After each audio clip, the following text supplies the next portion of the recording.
శ్రీ గురుభ్యో నమః. అందరికీ వారాహి నవరాత్రుల శుభాకాంక్షలు. రేపు జ్యేష్ఠ అమావాస్య, తరువాత వచ్చేది ఆషాఢ పాడ్యమి. వారాహి నవరాత్రులు ఆషాఢ పాడ్యమి నుంచి ఆషాఢ నవమి వరకు జరుగుతాయి. ఈ సమయంలో మనం ఏదో ఒక మంత్ర జపం చేస్తాము. ఈసారి వారాహి మూలమంత్రం ఏంటి, దాని అర్థం ఏంటో తెలుసుకుందాము. ఇది కేవలం తెలుసుకోవడానికి మాత్రమే చెప్తున్నది, ఇది ఉపదేశం కాదు. ఇది గురు ఉపదేశం లేకుండా చేయకూడదు. వారాహి మూలమంత్రం ఐం గ్లౌం ఐం నమో భగవతి వార్తాళి వార్తాళి వారాహి వారాహి వరాహముఖి వరాహముఖి అంధే అంధిని నమః రుంధే రుంధిని నమః జంభే జంభిని నమః మోహే మోహిని నమః స్తంభే స్తంభిని నమః సర్వదుష్ట ప్రదుష్టానాం సర్వేషాం సర్వవాక్చిత్ చక్షుర్ముఖగతి జిహ్వా స్తంభనం కురుకురు శీఘ్రం వశ్యం ఐం గ్లౌం ఠహ ఠహ ఠహ ఠహ అస్రాయ ఫట్. ఈ మంత్రానికి మూలమంత్రానికి అర్థం తెలుసుకుందాం.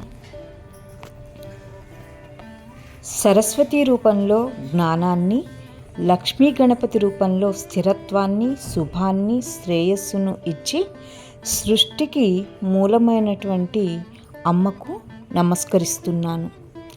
నా ఆలోచనలు నా మెదడుకు అందనప్పుడు, నా కంఠంలో ఉండే వాగ్దేవత పనిచేయనప్పుడు, నేను నలుగురిలో మాట్లాడలేనప్పుడు, నా బుద్ధిని వికసింపజేసే, అనర్గళంగా సంభాషించగలిగే శక్తిని, జ్ఞానాన్ని ఇచ్చేటువంటి అమ్మవారికి నమస్కారం.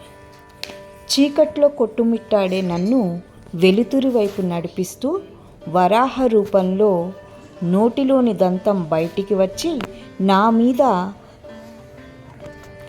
అధికారం తీసుకుని నాలోనికి ప్రవేశించి నా శరీరంలోని అవయవాలను, ఆత్మను శుద్ధి చేసి నాకు అంతా అనుకూల వాతావరణం కల్పించు. నీ ఖడ్గం కదిలినప్పుడు వచ్చే మెరుపు కిరణాలు నా లోపలికి వెళ్ళి నా అంతర్గత శత్రువులను ఖండించుగాక. నా శత్రువులకు మతి భ్రమింపచేయి. నా శత్రువుల్లో అహంకారాన్ని పెంచి దానితోనే వారు సహవాసం చేసేలా చేయి. అప్పుడు నేను నీకు దగ్గరవుతాను. నా శత్రువు ఎప్పుడూ ఏదో ఒక మోహంలో అతనిని ఉంచి అందులోనే ఇదేలాగా చేయి.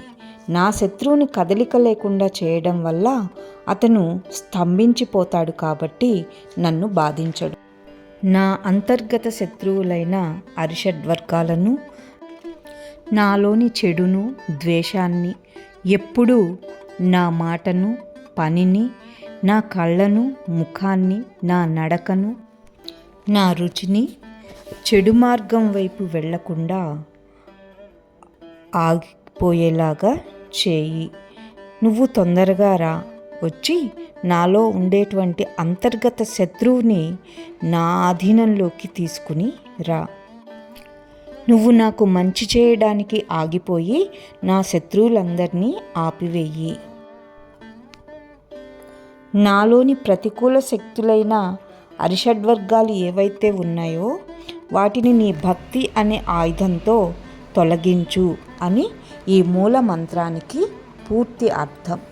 దీన్ని అర్థం చేసుకుని వినడం వల్ల మనకి ఎంతో ప్రయోజనం ఉంటుంది.